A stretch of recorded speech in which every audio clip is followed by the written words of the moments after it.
pwede ba pang daily ang big bike? Ito ang karaniwang tanong ng mga interesadong kumuha ng Dominar 400. Susubukan kong sagutin ito from my experience as a Dominar owner for 8 months, kung saan ginamit ko ito sa pang-araw-araw na pagbiyahe tulad ng pamasok sa trabaho. Annyeonghaseyo, this is Jayzomoto at ito ang sasagutin natin for today's video.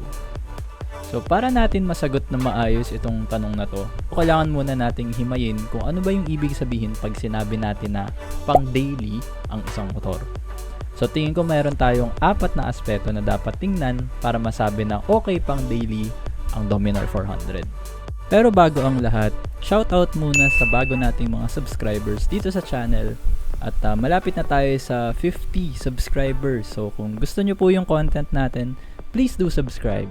Thank you po. So, ang unang aspeto na titingnan natin dapat is gaano kadali ba i-maneuver ang Dominar sa traffic. So, pagdating sa lapad, parang halos kasing lapad lang siya ng mga maxi scooters like NMAX or ADV. Kung may mga makakasabay kayo na ganung scooters sa daan, kung kasya siya, kasya tayo. So, handlebars lang din ang basehan ko kung kakasya tayo, kung makakapag-filter tayo. Medyo kailangan lang mag-alalay dun sa crash guard kasi baka gumasgas to kung hindi ka nag-iingat. Bukod dun, ang mas mahirap lang na gawin sa Dominar pag sa traffic is yung pagliko or yung pagsingit. Since malaki yung turn radius ng Dominar, hindi ganun kadali mag-liko-liko pag nag-lane filter tayo.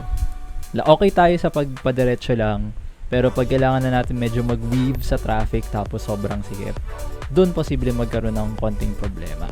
So, hindi siya kasing dali ng mga usual na scooters or mga smaller displacement bikes.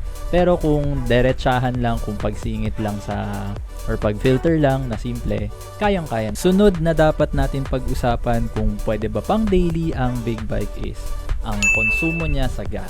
Siyempre, dahil mas malaki ang displacement ng engine nito, mas malakas ang konsumo niya than the average lower displacement bikes. Yun lang, kung ikukumpara naman sa ibang bikes in the same category, medyo ma-fuel efficient ang Dominar 400. Ako personally, usually naglalaro sa 25 kilometers per liter ang average consumption ko, which is not bad. For reference lang, ang biyahe ko everyday is around 18 kilometers two-way. Ang gas consumption ko is around ganito. Hindi ko alam yung prices ng gas ngayon, pero ito yung rates nila. So, ito yung nagagastos ko per week, roughly. Overall, gas consumption, efficient siya, pero hindi kasing tipid ng usual na scooters. Pero, kung tutuusin, okay na din. Manageable naman. Next aspect na titingnan natin is yung parking. Gaano kadali i-park at gaano kahirap humanap ng parking para sa Dominar. So, pagdating sa access ng parking, ang pro dito is minsan sa mga mall or sa mga establishments, pinapayagan mag-park ang mga big bike sa mga car slots. So, sabihin natin big bike privilege na to. Kasi yun nga, dahil nga malaki yung motor, minsan hindi tayo pwede dun sa mga conventional na motorcycle parking kasi nga malaki, mahirap ipasok. So, isa yun sa mga advantages ng pagkakaroon ng big bikes in general. Ang con lang dito, tingin ko, hindi alam ng lahat na pwede mag-park ang mga big bike sa car slot. So, may mga ilang car owners na naiinis na bakit daw pinagpa-park yung big bike dun sa parking na dapat sa sasakyan kahit pwede. So, though kami, hindi pa naman namin na-encounter yun na may nagreklamo. It's just something na, nasa kultura na lang din. Ngayon, bukod dun sa access ng parking, ibang usapan naman sa ease of parking. So, dahil nga may kabigatan yung motor, dapat aralin mo yung tamang pagtulak-tulak at pag-manipulate ng motor nang hindi naka-andar yung makina. So, dahil doon, medyo may learning curve. Tip lang siguro na mabibigay ko sa inyo para mapadali ang parking nyo is mag-park na nakaharap palabas. Kasi mas mahirap ilabas ang motor ng patalikod. Ang last criteria natin is rider comfort, lalo na sa traffic. Ang Dominar is a manual transmission motorcycle. Ibig sabihin meron tayong clutch. Kung naipit ka sa traffic tapos naka-manual ka, Nakakapagod nga yung pag feather, yung lagi mong hinihila pa loob yung clutch mo pagka mabagal yung usad ng traffic.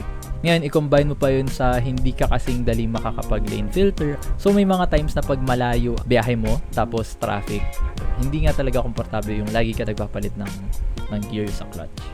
Bukod doon, may tendency din na mainit yung makina ng Dominar. Lalo na pag na-stuck ka sa traffic, tapos mainit yung panahon, ramdam mo talaga yung init. Ako personally, pagka sasakyan ko yung Dominar, hindi ako nag-short, lagi ako nakapantalon kasi nga mainit yung engine sa harap. Pero kung sa malayuan naman, wala namang problema. Yung posture mo is upright, goods, mahangin. Tapos, dagdag ko na rin na yung back ride comfort is okay na for a big bike, no? Yung iba kasing big bikes, hindi ganun ka-komportable yung upuan.